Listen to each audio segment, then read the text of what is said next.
Je ne reviendrai pas, comme vous le faites systématiquement depuis votre élection, sur l'année 2014. Je passerai directement à l'année 2020, qui restera l'année de la pandémie Covid-19. C'est inscrit à jamais dans notre histoire, entraînant des mesures hors normes de confinement et de grandes perturbations de la vie économique et sociale.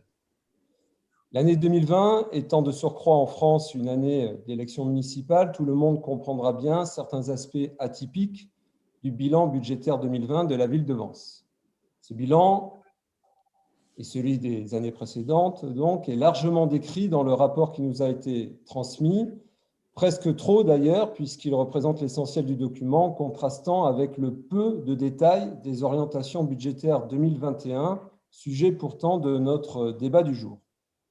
Mais soyons positifs, si à la lecture de ce rapport on reste incertain de là où l'on va, on sait au moins précisément là où on en est aujourd'hui, avec pour principal écueil une dette qui ne cesse de croître pour atteindre 21 millions d'euros, ce qui représente quasiment une année de recettes de fonctionnement.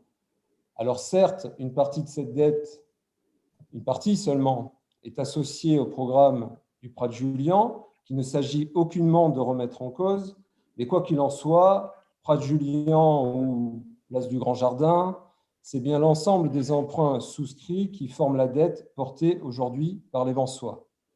Bien sûr, monsieur le maire, ceci n'est pas de votre fait, c'était avant. Mais chacun le sait, vivre à crédit finit souvent mal si l'on s'y complaît, et j'aurais aimé qu'une de vos orientations pour 2021 et les années à venir soit de diminuer cette dette. Or, vous vous fixez de la maintenir à ce niveau extrêmement élevé de 21 millions d'euros, ce qui est très risqué dans cette période incertaine. Car ne nous y trompons pas, le niveau d'incertitude est inédit.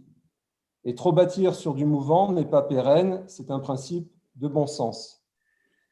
3 exemples là-dessus. Premièrement, vous supposez une compensation durable par l'État de la taxe d'habitation, alors que cette compensation est présentée comme déjà potentiellement incertaine pour 2021 et le sera certainement encore plus pour les années à venir.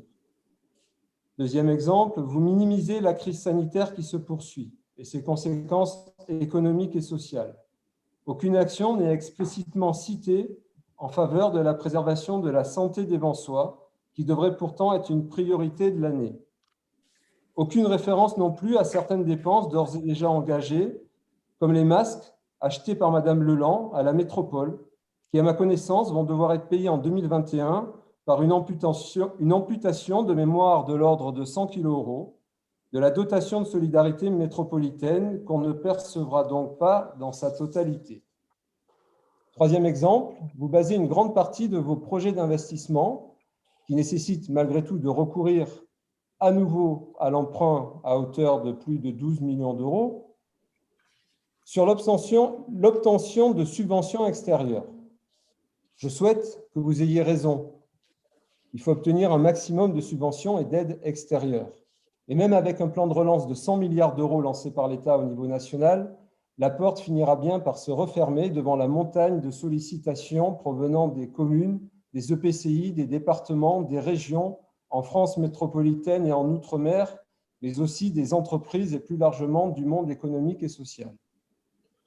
D'autant que vous nous citez vos projets d'investissement sous forme d'une liste à la Prévert, sans aucun ordre de grandeur budgétaire. Prenons l'un de vos projets phares qui est la création de nouvelles halles dans la cité historique. Il se trouve que vous présentez aujourd'hui, au cours de ce même conseil municipal, le rachat de l'ancienne de l'ancienne mairie Place Suryan pour un montant de 521 000 euros. Mais si le hasard ne faisait pas qu'il y ait cette délibération à l'ordre du jour, nous ne connaîtrions pas cette somme. Nous aurions simplement dans le rapport d'orientation budgétaire un tiret avec inscrit « Création de nouvelles halles dans l'ancienne mairie ».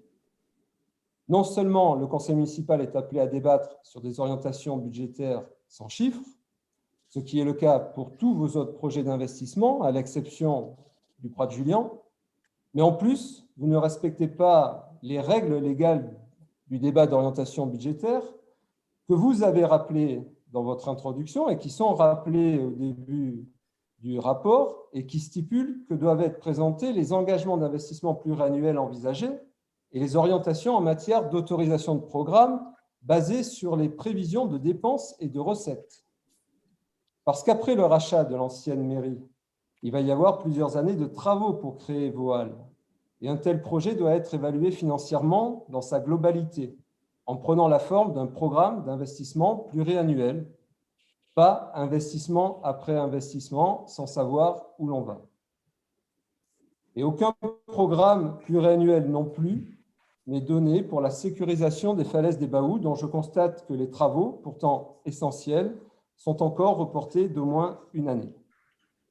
Et il en est de même aussi pour vos autres projets d'investissement sur lesquels il nous est demandé de débattre budgétairement, alors qu'ils ne sont à ce jour que sous forme d'un catalogue de plus ou moins bonnes intentions, sans aucun ordre de grandeur financier. Tout cela reste donc assez nébuleux. Ces orientations budgétaires manquent profondément de données chiffrées et d'un peu d'humilité et de prudence face aux incertitudes de la période que nous traversons.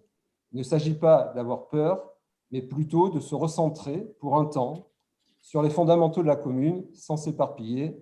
Je vous remercie. Merci, M. Scalzo.